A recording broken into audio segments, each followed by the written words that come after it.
आइए आज हम सभी हिंदी व्याकरण में वर्ण विचार को पढ़ेंगे, सुनेंगे और समझेंगे ना। तो चलिए सबसे पहले वर्ण विचार। हम जानते हैं भाषा मुंह से बोली जाती है, फिर उसे हम क्या करते हैं, लिपिबद्ध करते हैं ना। लिपि के छोटे से छोटे ध्वनि चिन्ह को हम वर्ण कहते हैं। मतलब भाषा को लिखित रूप देने के लिए जिन चिन्हों का निर्माण हुआ वही वर्ण है। समझ गए ना। मतलब वर्ण उस मूल ध्वनि चिन्ह को कहा जाता है जिसके टुकड़े ना हो सके। फिर से सुनेंगे, वर्ण उस मूल ध्वनि चिन्ह को कहा जाता है जिसके टुकड़े ना हो सके। आइए वर्णमाला जाने। वर्णमाला क्या है?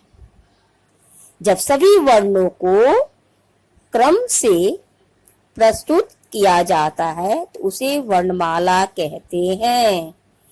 जब सभी वर्णों को क्रम से प्रस्तुत किया जाता है तो उसे वर्णमाला कहते हैं। मतलब वर्णों के व्यवस्थित समूह को ही हम वर्णमाला कहते हैं। हिंदी की वर्णमाला इस प्रकार है, तस्वीर में देखते चलिए। देख रहे हैं ना। अब आइए समझे वर्णों को कितने भागों में बांटा गया है। वर्णों को 3 भागों में बांटा गया है। पहला स्वर, दूसरा अयोगवा, तीसरा व्यंजन।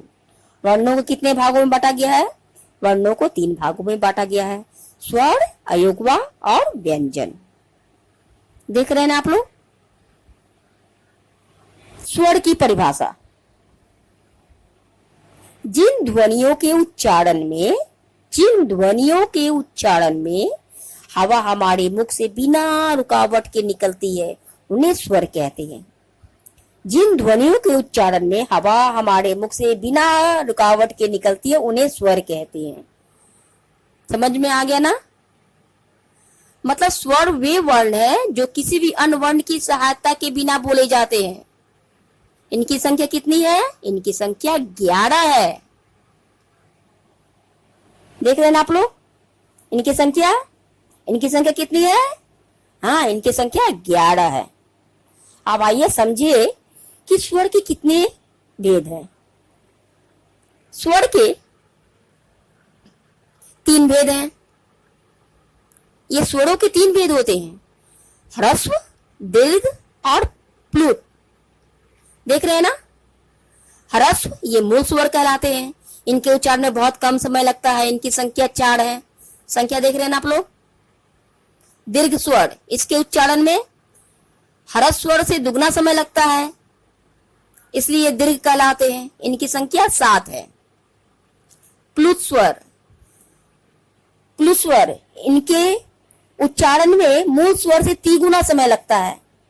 3 गुना मतलब बहुत 3 गुना समय लगेगा, तो इसलिए ये प्लुत स्वर कहलाते हैं। जैसे ओम। समझ में आ गया ना। वर्ण किसे कहते हैं? वर्ण की परिभाषा क्या है? वर्णमाला किसे कहते हैं? स्वरों के कितने भेद होते हैं? आगत स्वर कौन कौन है? समझ में आ गया। आशा है हमारे छोटे से प्रयास से आप लाभान्वित होंगे। यदि आपको इस वीडियो से संबंधित अधिक जानकारी चाहिए तो दिए गए नंबर पर संपर्क करें। धन्यवाद।